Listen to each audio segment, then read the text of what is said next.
प्रायः गांधी एवं सुभाष चंद्र बोस के बीच की प्रतिद्वंद्विता को भारतीय राष्ट्रीय आंदोलन में एक बड़े विरोधाभास के रूप में देखा समझा जाता है। सामान्य भारतीयों की परिकल्पना में भी इन दोनों के संबंधों के विषय में जो इमेज है वह यही है कि वे एक दूसरे के विरोधी थे। राजनैतिक दल अपने अपने एजेंडे के अनुसार इस नैरेटिव का उपयोग करने से जरा भी नहीं चूकते। प्रोफेसर सुगत बोस, जो सुभाष चंद्र बोस के ग्रैंड नेफ्यू हैं, कहते हैं कि गांधी एवं सुभाष चंद्र बोस के बीच जो मतभेद रहे उनका कुछ लोगों ने बहुत अधिक बढ़ा चढ़ाकर वर्णन किया है। उनका मत है कि यद्यपि दोनों के बीच गहरे वैचारिक मतभेद थे, पर फिर भी यदि हम गांधी और बोस के बीच के संबंधों का गहराई से अध्ययन करें तो पाएंगे कि उनका संबंध एक दूसरे के प्रति गहरे पारस्परिक सम्मान पर आधारित था। प्रस्तुत है संबंधों की पुनर्व्याख्या गांधी एवं सुभाष, प्रोफेसर पीयूष कमल सिन्हा के शब्दों में। गांधी एवं सुभाष के बीच संबंधों की यह पुनर्व्याख्या दिनांक 10/8/2022 को रांची विश्वविद्यालय में आयोजित एक रिफ्रेशर कोर्स में एक रिसोर्स पर्सन के रूप में दिए गए उनके व्याख्यान का संक्षिप्त एवं संशोधित रूप है। भारत की स्वाधीनता का अंतिम संघर्ष प्रारंभ हो चुका है। आजाद हिंद फौज के सिपाही स्वतंत्रता के इस युद्ध को भारत भूमि पर सफलतापूर्वक लड़ रहे हैं। हे राष्ट्रपिता, भारत की स्वतंत्रता के इस पावन युद्ध में हमें आपके आशीर्वाद की जरूरत है। 6 जुलाई 1944 को रंगून रेडियो स्टेशन से प्रसारित इस संदेश द्वारा नेताजी सुभाष चंद्र बोस ने द्वितीय विश्व युद्ध के दौरान ब्रिटेन के साथ युद्ध में भारत की विजय के लिए महात्मा गांधी का आशीर्वाद मांगा। उन्होंने कहा, मैं जानता हूं कि ब्रिटिश सरकार भारत की स्वतंत्रता की मांग को बिना युद्ध कभी स्वीकार नहीं करेगी। 16 जुलाई 1921 को लंदन से मुंबई वापसी के बाद सुभाष चंद्र बोस तुरंत उसी दिन गांधी से मिलने मणि भवन पहुंचे। इंग्लैंड में अध्ययन के दौरान उन्होंने गांधी एवं चित्तरंजन दास को पढ़ा था। वे उनके लेखन से प्रभावित थे। बोस कहते हैं, उन्होंने पहले ही अपना कर्तव्य एवं कार्य क्षेत्र तय कर लिया था। मन ही मन उन्होंने गांधी एवं दास को अपना मेंटोर भी मान लिया था। इसीलिए बंबई आकर वह तुरंत गांधी के पास गए। इस प्रकार जुलाई 1921 से भारत के दो महान व्यक्तियों गांधी एवं सुभाष के संबंधों की कथा का प्रारंभ होता है, जिसने अगले 25 वर्षों तक भारतीय इतिहास की दिशा का निर्धारण किया।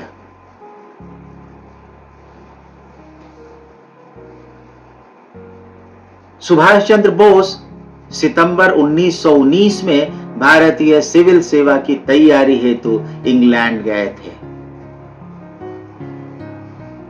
इस परीक्षा में उन्होंने चतुर्थ स्थान के साथ सफलता प्राप्त की, पर इसके बावजूद उन्होंने इस तथाकथित ग्लैमरस और प्रॉमिसिंग कैरियर का परित्याग किया और एक एलियन गवर्नमेंट, एक विदेशी सरकार की सेवा नहीं करने का निर्णय लिया।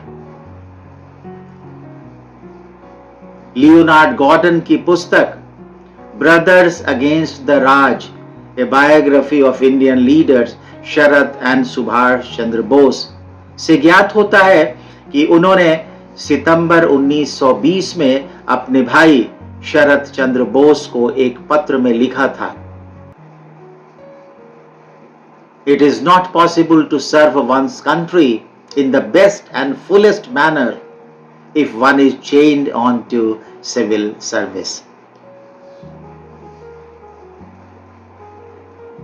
गांधी की सलाह पर बोस कलकत्ता चले आए, जहां उन्होंने चित्तरंजन दास के साथ उनके निर्देशन में भारतीय स्वतंत्रता हेतु कार्य करना प्रारंभ किया। यह असहयोग आंदोलन का काल था। बोस इसमें अत्यंत सक्रिय रूप से भाग ले रहे थे, पर फरवरी 1922 में चौरी चौरा में हिंसा की एक घटना के कारण गांधी ने असहयोग आंदोलन को वापस ले लिया। बोस गांधी के इस निर्णय से अत्यंत क्षुब्ध हुए। आंदोलन का गला घोंटने के लिए उन्होंने गांधी के प्रति खुलकर अपना आक्रोश व्यक्त किया। बोस उस समय जेल में थे। गांधी के निर्णय पर अपना विचार व्यक्त करते हुए उन्होंने द इंडियन स्ट्रगल में लिखा, to sound the order of retreat just when public enthusiasm was reaching the boiling point was nothing short of a calamity.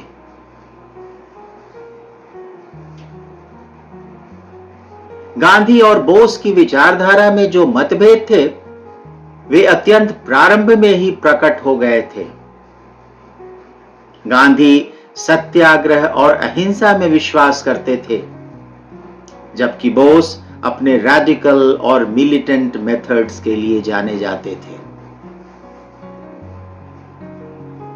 रूसी क्रांति और जापान के उत्कर्ष से प्रभावित बोस तिलक एवं अरविंद की परंपरा में विश्वास करते थे, जबकि गांधी अपने गुरु गोपाल कृष्ण गोखले एवं रविंद्रनाथ टैगोर से प्रभावित थे। भारत की स्वतंत्रता हेतु बोस अंग्रेजों के विरुद्ध एक सशस्त्र एवं हिंसक प्रतिरोध को आवश्यक मानते थे। उनका स्पष्ट मत था, if we desire freedom, we must be prepared to wade through blood. Bose मानते थे, freedom is not given, it is taken. अहिंसा के प्रति गांधी की प्रतिबद्धता से बोस को काफी निराशा थी। यद्यपि गांधी के प्रति उनके हृदय में अत्यंत सम्मान का भाव था, फिर भी गांधी की रणनीति उन्हें प्रायः अस्पष्ट एम्बिगुअस प्रतीत होती थी। 1927-28 में साइमन आयोग के समय गांधी और बोस के संबंधों में पहली बार दरार की रेखाएं स्पष्ट रूप से दिखीं। उस समय जब अन्य नेता भारत के लिए डोमिनियन स्टेटस की बात कर रहे थे, बोस ने स्पष्ट रूप से कहा, Bharat shall be free, the only question is when. Bharat स्वतंत्र होगा, प्रश्न सिर्फ यह है कब। बोस के इस स्टैंड ने गांधी को आक्रोश से भर दिया और गांधी ने सार्वजनिक रूप से इसकी अभिव्यक्ति भी की।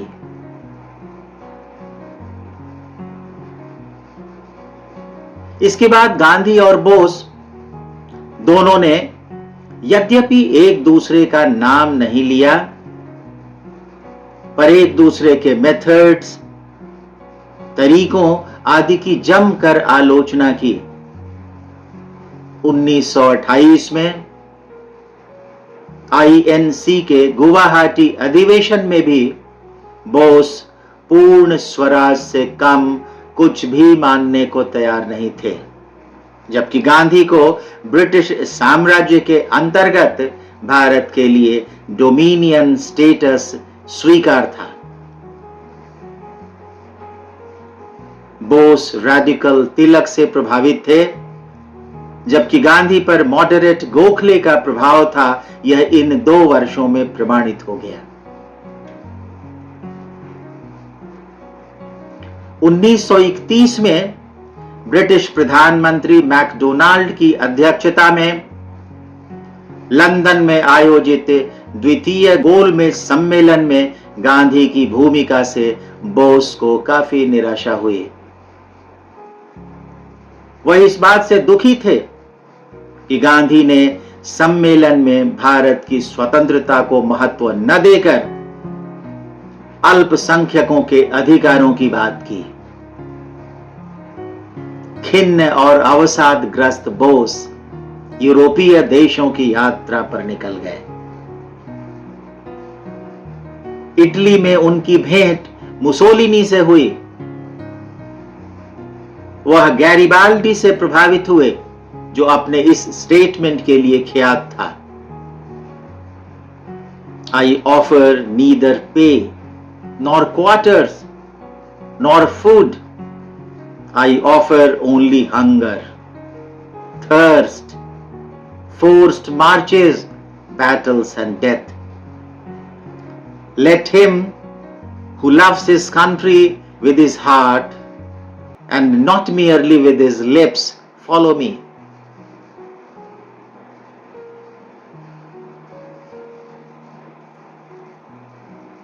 बोस के साथ गांधी का पहला खुला मतभेद दिसंबर 1938 में तब हुआ जब बोस ने बंगाल में कृषक प्रजा पार्टी के साथ मिलकर गठबंधन की एक सरकार गठित करना चाहा।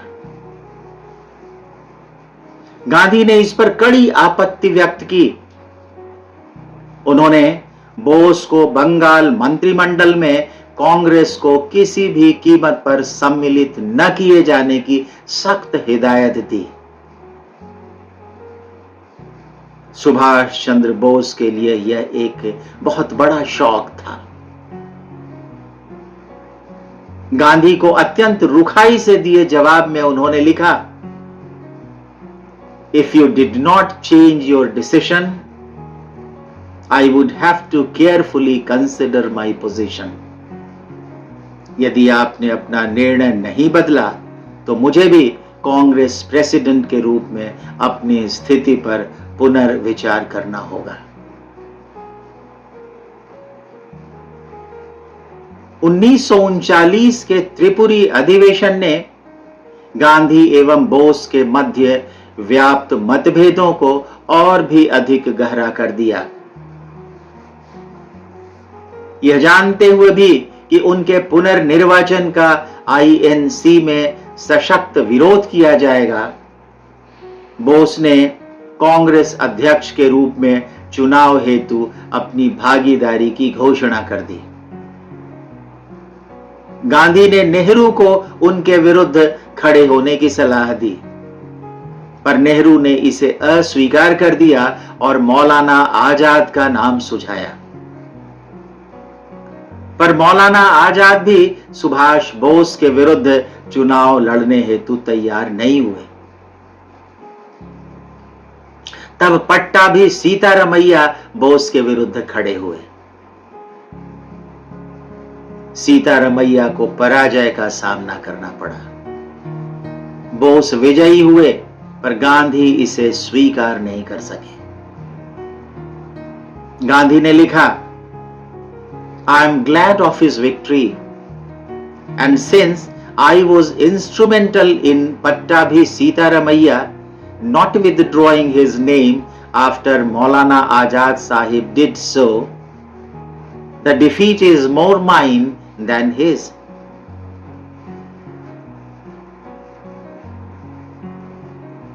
यह पिछले 2 दशकों में पहला अवसर था जब गांधी की अथॉरिटी को आईएनसी के अंदर किसी के द्वारा खुली चुनौती दी गई थी।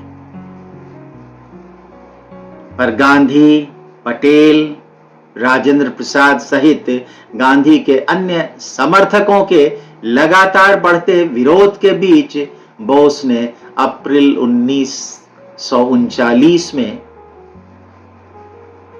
कांग्रेस अध्यक्ष के पद से त्याग पत्र दे दिया। कहते हैं शायद गांधी बोस के साथ समझौता कर लेते, पर गांधी के समर्थक इसके लिए बिल्कुल तैयार नहीं थे। अध्यक्ष पद पर दोबारा निर्वाचन के विरोध में पटेल और राजेंद्र प्रसाद के साथ कांग्रेस वर्किंग कमेटी के कई सदस्यों ने इस्तीफा दे दिया।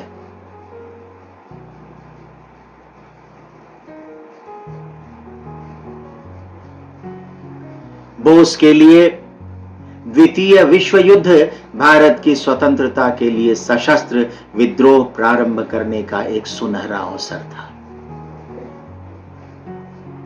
पर गांधी, नेहरू एवं कांग्रेस वर्किंग कमेटी के अन्य सदस्य इसके पक्ष में नहीं थे। बोस लिखते हैं, We shall continue to lick the feet of the British government even though we have been kicked by them. विश्व युद्ध के प्रति कांग्रेस के स्टैंड पर बोस की आलोचनाओं ने गांधी एवं नेहरू को क्षुब्ध कर दिया। एक पत्र में नेहरू ने वी.के. कृष्णा मेनन को लिखा, Subhash Bose is going to pieces and has definitely ranged himself against the Congress. Gandhi का इस संबंध में स्पष्ट मत था कि इंग्लैंड विश्व युद्ध में विजय प्राप्त करे अथवा पराजित हो, वह युद्ध के परिणाम स्वरूप कमजोर हो जाएगा और भारत को किसी भी हालत में स्वतंत्रता प्रदान कर देगा। बोस की गांधी के इस विचार से सहमति नहीं थी।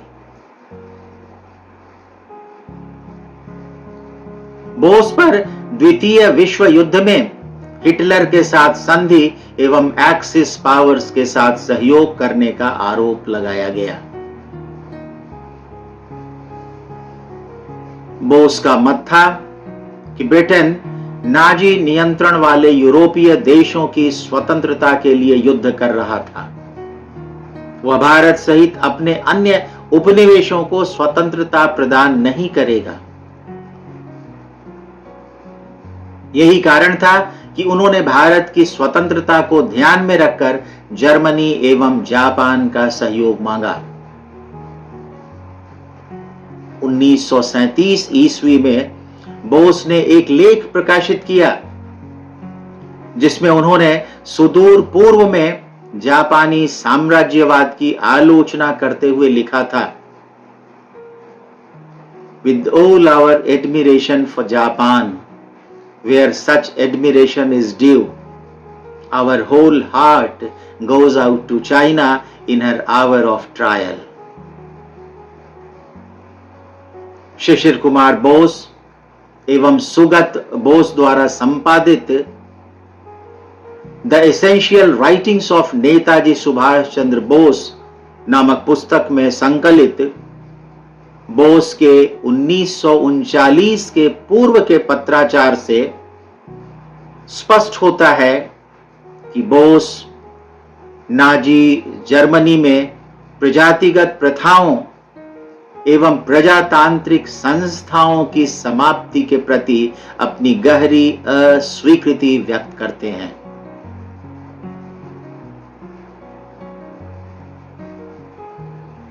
मार्च 1936 को उन्होंने ड्यूश एकेडमी के डॉक्टर थिएर फेल्डर को लिखा, today I regret that I have to return to India with the conviction that the new nationalism of Germany is not only narrow and selfish but arrogant.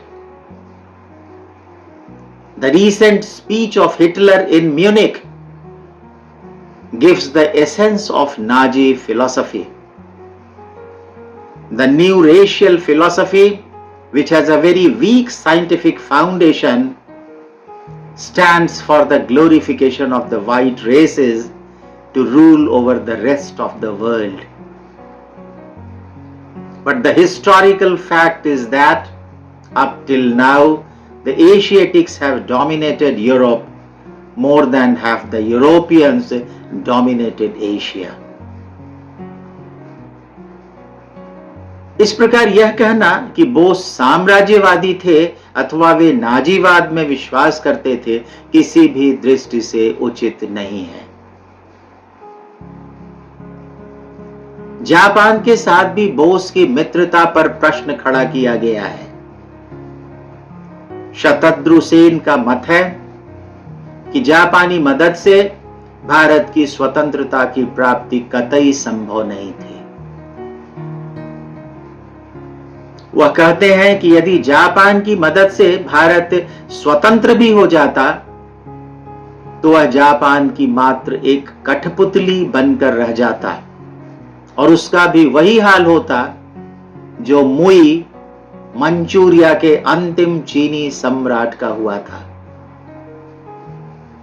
1943 में Singapore की अपनी अंतिम यात्रा में रासबिहारी बोस ने भी सुभाष चंद्र बोस को कहा था कि जापानी भारत को स्वतंत्र कराने में अपनी मदद की बहुत बड़ी कीमत मांगेंगे। युद्ध की समाप्ति के बाद गांधी ने भी कहा था, Bose had been foolish in imagining that by allying himself with the Japanese and Germans, who were not only aggressive powers but also dangerous powers, he could get Indian freedom.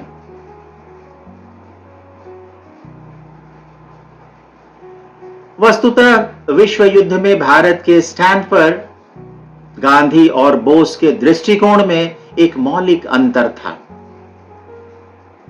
Gandhi ने यहां नैतिक दृष्टिकोण अपनाया। उन्होंने नैतिक आधार पर जर्मनी के Nazi प्रशासन एवं जापान के सैन्य शासन का विरोध किया। दूसरी ओर बोस की दृष्टि में नाजी जर्मनी एवं जापान के सैन्य शासन से मदद लेने में नैतिकता एवं अनैतिकता जैसी कोई बात नहीं थी। बोस का दृष्टिकोण अधिक व्यावहारिक, अधिक प्रैग्मेटिक था।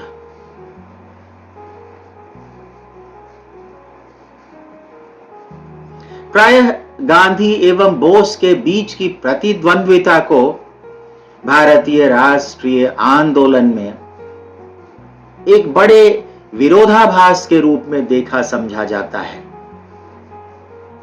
पर सुगत बोस, जो सुभाष चंद्र बोस के ग्रैंड नेफ्यू हैं, वह कहते हैं कि गांधी और सुभाष चंद्र बोस के मध्य जो मतभेद रहे, उनका भारत के कुछ लोगों ने बहुत अधिक बढ़ा चढ़ाकर वर्णन किया है।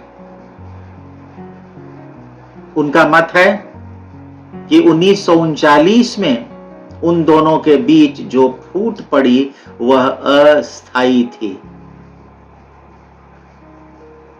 यदि हम गांधी और नेताजी के बीच के संबंधों का अध्ययन करें तो पाएंगे कि यद्यपि दोनों के बीच गहरे वैचारिक मतभेद थे, पर फिर भी उनका संबंध एक दूसरे के प्रति गहरे पारस्परिक सम्मान पर आधारित था।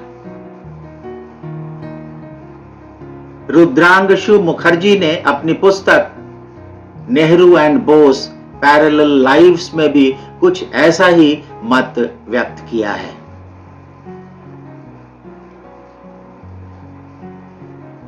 एक साक्षात्कार में अमेरिकन पत्रकार लुई फिशर ने गांधी से पूछा था, द्वितीय विश्व युद्ध के दौरान बोस द्वारा जर्मनी से मदद लिए जाने के प्रयास को आप किस रूप में देखते हैं? गांधी ने जवाब दिया, Bose was a patriot among patriots. Bose राष्ट्र भक्तों के राष्ट्रभक्त थे। बोस की मृत्यु के पश्चात गांधी ने उन्हें प्रिंस अमंग पेट्रियट्स, देशभक्तों का राजकुमार कहा।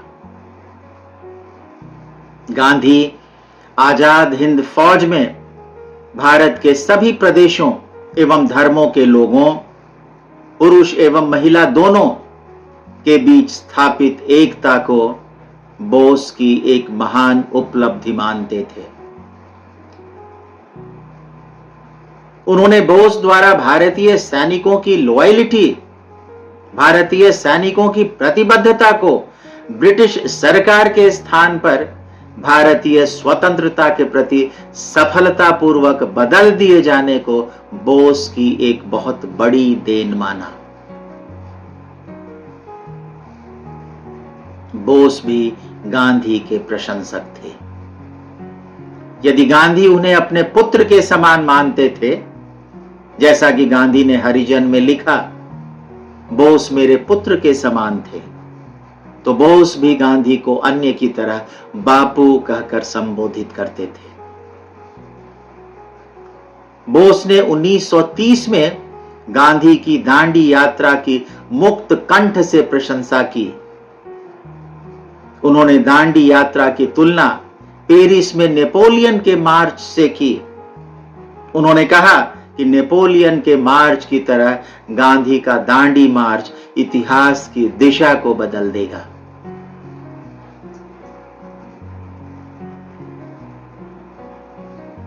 बोस इस बात से दुखी थे कि गांधी ने त्रिपुरी में पट्टाभी सीतारमैया की पराजय को अपनी पराजय माना। गांधी द्वारा अपने विरोध के बावजूद उन्होंने गांधी के प्रति सम्मान प्रकट किया। यह उनके इस कथन से स्पष्ट है। It will always be my aim and object to try and win his confidence, for the simple reason that it will be a tragic thing for me if I succeed in winning the confidence of other people but fail to win the confidence of India's greatest man.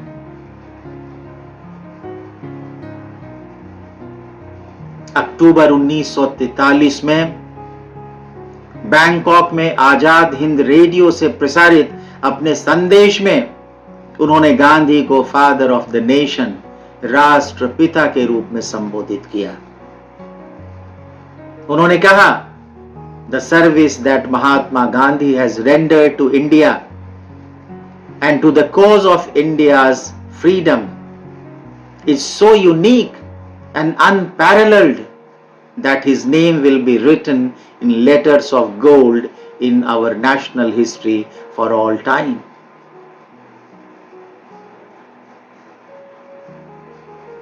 और अंत में 6 जुलाई 1944 Rangoon से प्रसारित अपने अंतिम संदेश में उन्होंने गांधी से अंतिम बार आशीर्वाद मांगा। India's last war of independence has begun. The soldiers of Indian National Army are successfully fighting this war of independence on the land of India. O Father of our nation, in this holy war of India's liberation, we ask for your blessings and good wishes. Thank you very much.